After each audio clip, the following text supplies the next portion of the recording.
스데반의 순교 이야기가 매우 길게 기록되어 있습니다. 특별히 스데반의 설교가 길게 기록이 되고 있는데요. 그가 얼마나 하나님의 말씀에 충만한 사람인지, 또 예수 그리스도의 복음을 증거하는데 얼마나 열심히 있는지 사도행전 6장과 7장을 통해서 확인할 수가 있습니다. 어제 저녁에도 말씀드렸듯이 7 집사 중에 한 사람인 스데반은 성령과 지혜가 충만한 사람이었습니다. 6장 10절에 보면 스데반이 지혜와 성령으로 말함을 그들이 능히 당하지 못하였다, 이렇게 기록되어 있습니다. 우리가 주님을 믿는 것도 사람의 힘으로 할 수 없고, 또 복음을 전하는 일도 사람의 힘으로 할 수 없습니다. 오직 성령의 능력에 힘입어야 가능한 일입니다. 성령의 능력을 받는 비결은 바로 기도하는 것이죠. 사도행전 예루살렘 교회의 가장 대표적인 특징은 오로지 기도에 힘쓴 것이었습니다. 특별히 우리 직분자들이, 리더들이, 또 믿음의 사람들이 무엇보다도 기도에 힘을 써야 할 이유가 여기에 있습니다. 믿음을 지키고 사명을 감당하려면 무엇보다 기도에 힘을 써야 합니다. 기도를 흉내내는 것이 아니라, 형식적인 기도에 머무르는 것이 아니라, 기도에 깊이 들어가 기도의 은혜를 받으려면 많은 시간 하나님 앞에 엎드려 기도해야 우리가 사명을 감당할 수 있습니다. 여러 가지 내적인, 외적인 어려움과 문제 속에서 흔들리지 않고 넘어지지 않으려면 기도하는 것이 매우 중요하다고 하겠습니다. 스데반이 복음을 전하다가 사람들로부터 공격을 당했습니다. 예수님께서 겪으셨던 고난과 죽음을 집사인 스데반도 겪게 된 것이죠. 보통 같으면 두려웠을 것입니다. 예수님의 제자들은 다 도망갔습니다. 그러나 성령 받은 이후에 제자들은 달라졌죠. 스데반 역시 마찬가지입니다. 그는 사도행전 7장을 통해서 볼 때 누구보다 성경 지식이 많은 사람이고 성경 말씀을 잘하는 사람이었지만, 그가 이런 놀라운 일을 행할 수 있었던 것은 성령 충만했기 때문이죠. 오늘 본문을 보면 스데반의 설교를 들은 사람들의 반응은 긍정적인 반응이 아니었습니다. 오히려 부정적인 반응이었죠. 54절에 보니까 그들이 이 말을 듣고 마음에 찔려 그를 향하여 이를 갈거늘.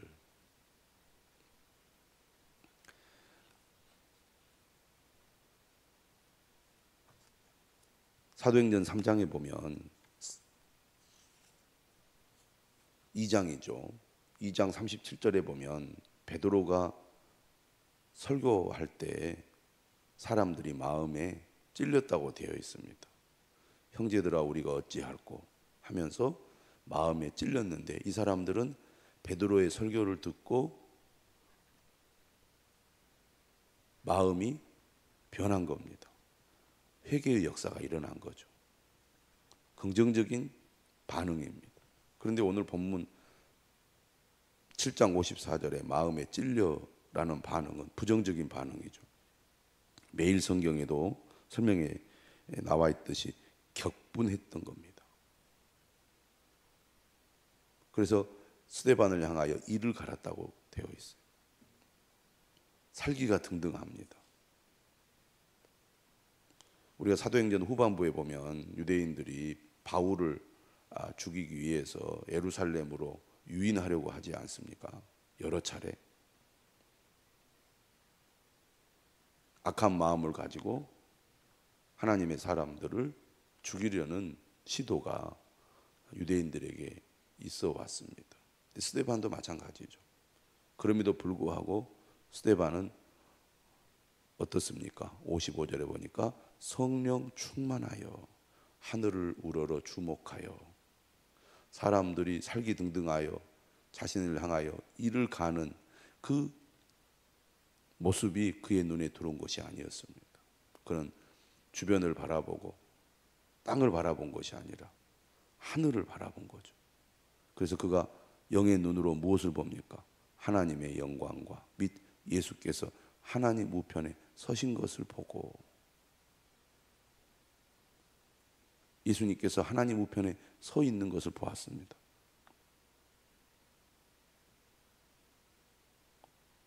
매일 성경에 이렇게 설명을 했어요. 일반적으로 하나님 보좌 우편에 앉아 계신 예수님이 서신 것은 이례적인 일로 법정에서 변호인 역할을 하고 계심을 의미한다. 그는 죽음의 위협을 느꼈을 것입니다.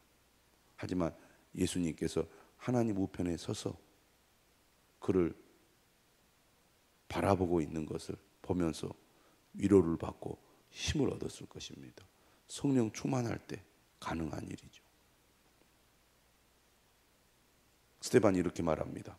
보라, 하늘이 열리고 인자가 하나님 우편에 서신 것을 보노라. 성령 충만한 스데반은 죽음의 위협 속에서도 두려워하기보다는 하늘이 열린 것을 봅니다. 주님이 하나님 우편에 서신 것을 보게 되죠. 그러자 사람들이 어떻게 반응합니까? 큰 소리를 지르며 귀를 막고 일제히 그에게 달려듭니다. 정상적인 법 절차를 따라서 스데반을 고소한 것이 아니라 군중 심리에 의해서 감정적으로 스데반에게 대응을 한 거죠. 성 밖으로 내치고 돌로 쳤습니다. 갑작스럽게 일어난 일이죠.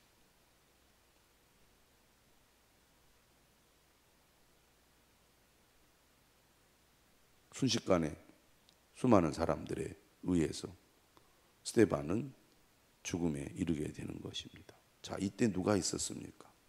증인들이 옷을 벗어 사울이라 하는 청년의 발 앞에 두었다고 되어 있습니다. 우리가 뒤에 바울의 간증을 통해서 바울이 이 현장에서 사울의 죽음에 동의했다고 얘기하고 있지 않습니까?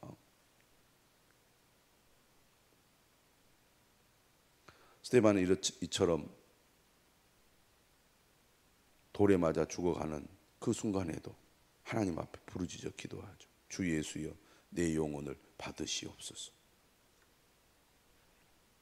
제일 먼저 순교한 사람이 사도가 아니었습니다. 7 집사 중에 한 사람인 스데반이었던 것이죠. 그가 성령 충만하여 복음을 전했고 성령 충만한 가운데 두려워하지 않고 순교를 당한 것입니다. 그러면서 그가 이렇게 또 기도해요. 무릎을 꿇고 크게 불러 이르되 주여 이 죄를 그들에게 돌리지 마옵소서. 사도 바울의 그 죽음 앞에서의 그 고백은 마치 예수님께서 십자가에 못 박혀 죽으실 때의 고백과 매우 흡사해 보입니다. 성령 충만하다는 것은 예수님의 마음을 가지고 예수님을 따르는 것이고 예수님의 마음을 가지고 예수님을 닮아가는 것이라고 하겠습니다. 성령 충만할수록 예수님을 닮아가게 되는 거죠. 이렇게 그는 7 집사로 택함을 받았지만 복음을 증거하다가 일찍 순교하고 말았습니다. 하지만 이 스데반의 순교는 더 큰 파장을 일으키는데요. 8장 1절에 사울이 죽음의 현장에서 스데반의 죽음을 마땅히 여겼습니다. 그러나 사실 사울이 스데반의 죽음을 마땅히 여겼지만 그의 마음에는 갈등이 일어났습니다. 26장에 보면 우리가 잘 알 수 있듯이 예수님께서 그런 얘기를 하지 않습니까? 가시채를 뒷발질하기가 얼마나 힘드냐고. 그는 주님이 계속 그를 향하여 손을 내밈에도 불구하고 계속 거부하는 마음과 행동을 취했지만 그의 마음 한구석에는 고통이 있었던 것이죠. 사실 스데반의 죽음이 사울에게 끼친 영향이 분명히 있었던 겁니다. 이처럼 스데반이 순교를 하고 난 이후에 어떤 일이 있었습니까? 8장 1절 하반절에 보면 이렇게 되어 있습니다. 그날에 예루살렘에 있는 교회에 큰 박해가 있어 사도 외에는 다 유대와 사마리아 모든 땅으로 흩어지니라. 예루살렘 교회는 폭발적인 부흥을 했습니다. 근데 부흥과 함께 고난도 뒤따랐죠. 사도들이 붙잡혀 들어가고 크고 작은 박해가 일어나기 시작했는데 그 박해의 결정적인 사건이 스데반의 순교였습니다. 이 일로 인하여 예루살렘에 있는 교회가 큰 어려움을 겪게 되죠. 성도들이 예루살렘에서 계속 모일 수 없는 상황이 벌어지고 만 겁니다. 어쩔 수 없이 믿음의 사람들은 결국 예루살렘을 떠날 수밖에 없었던 것이죠. 유대로 사마리아 모든 땅으로 흩어지게 됩니다. 그 이유는 박해로부터 자신을 보호하기 위해서죠.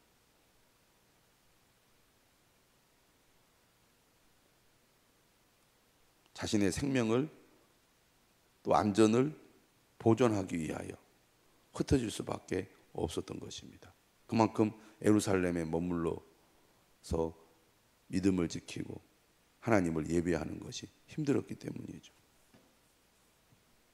이런 가운데 2절에 보면 경건한 사람들이 스데반을 장사하고 위하여 크게 울었습니다. 스데반의 순교가 얼마나 예루살렘 교회와 성도들에게 충격으로 다가왔겠습니까? 그런 가운데 사울은 더욱 적극적으로 교회를 박해했습니다. 앞장서서 교회를 잔멸할세 각 집에 들어가 남녀를 끌어다가 옥에 넘기니라. 당시 공동체는 여러 집에 흩어져서 모여서 예배하고 기도하고 이런 모임을 해왔습니다. 그리고 성전에 모여서 하나님을 찬양하고 예배했죠. 그런데 박해가 일어나니까 이제 각 집에 흩어져서 아마 자신을 보호하는 행동을 취했을 것입니다. 그런데 사울이 앞장서서 각 집에 들어가 남녀를 끌어다가 옥에 넘기게 되니까 사람들이 예루살렘에 머물러 있을 수가 없었던 것이죠. 어쩔 수 없이 흩어지게 됩니다. 그런데 아마 유대교의 지도자들이나 사울이 생각할 때는 이제 예수를 따르는 사람들이 다 사라지게 될 것이다. 그들이 더 이상 예수를 따르지 않을 것이다. 그런 기대를 했을지 모르는데 박해와 또 흩어지는 이 사건이 오히려 복음이 바깥으로 더 전파되는 계기가 된 겁니다. 사도행전 1장 8절의 말씀을 다시 한번 우리가 기억해 보면 예수님께서 어떻게 말씀하셨습니까? 오직 성령이 너희에게 임하시면 너희가 권능을 받고 예루살렘과 온 유대와 사마리아와 땅끝까지 이르러 내 증인이 되리라. 이렇게 말씀하셨습니다. 그런데 지금까지 그리스도인들은 예루살렘을 중심으로 복음을 전하고 또 하나님을 섬기는 삶을 살아왔습니다. 예루살렘 안에서 복음을 전하는 일을 했다는 겁니다. 그런데 하나님께서는 오히려 박해를 이용하여 하나님의 사람들이 예루살렘을 벗어나서 유대와 사마리아로 복음을 전하게 하신 것입니다. 하나님께서 일하시는 방법은 사람들의 생각과 달랐다는 것입니다. 오히려 편안한 환경, 안전한 환경이 예루살렘 안에만 머무르게 했다면 오히려 박해와 고난이 사람들을 흩어지게 했고, 흩어진 사람들이 성령 충만하여 그 흩어진 곳에 복음을 전하도록 하나님께서 행하셨다는 얘기입니다. 그런 의미에서 우리는 우리의 삶의 환경이 좋은 것이 꼭 하나님의 복이 아니라는 것을 알아야 합니다. 오늘 4절, 그 흩어진 사람들이 두루다니며 복음의 말씀을 전할세. 그 가운데 빌립 집사가 사마리아 성에 내려가 그리스도를 백성에게 전파합니다. 6절에 보니까 무리가 빌립의 말도 듣고 행하는 표적도 보고 한 마음으로 그가 하는 말을 따르더라. 많은 사람에게 붙었던 더러운 귀신들이 크게 소리를 지르며 나가고 또 많은 중풍병자와 못 걷는 사람이 나으니 그 성에 큰 기쁨이 있더라. 어떻게 보면 하나님께서 예루살렘 교회 성도들을 박해를 통해 보내신 것이라고 할 수가 있습니다. 내 뜻과 내 생각과 다른 어떤 일이 우리의 삶에 일어날 수 있습니다. 그런데 하나님은 그런 삶의 어떤 조건과 환경을 통하여 우리를 사용하시고 우리를 통해 일하실 때가 많습니다. 그러므로 우리에게 일어난 어떤 문제나 사건을 통해서 하나님의 뜻이 어디에 있는지, 또 이러한 사건과 환경을 통해서 하나님께서 나의 삶에 또 나에게 어떤 일을 행하려고 하시는지 우리가 귀를 기울일 필요가 있습니다. 그럴 때 우리가 하나님께 쓰임받게 될 줄로 믿습니다. 오늘 본문을 보면 스데반 집사는 순교를 당하고 빌립 집사는 박해 가운데 사마리아 성에 내려가 복음을 전파합니다. 유대인들이 잘 가지 않는 장소죠. 지역이죠. 그러나 성령 충만하니까 사마리아에 가서 복음을 전했습니다. 성령 충만하기 때문에 그가 복음을 전했고, 성령 충만했기 때문에 그가 복음을 전할 때 주님이 능력을 주신 것입니다. 오늘 우리도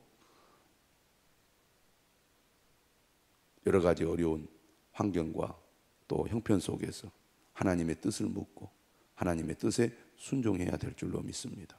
성령 충만하여 주님을 따르고 성령 충만하여 주님의 사명을 감당하는 우리 모든 성도들이 될 수 있기를 주님의 이름으로 축원합니다.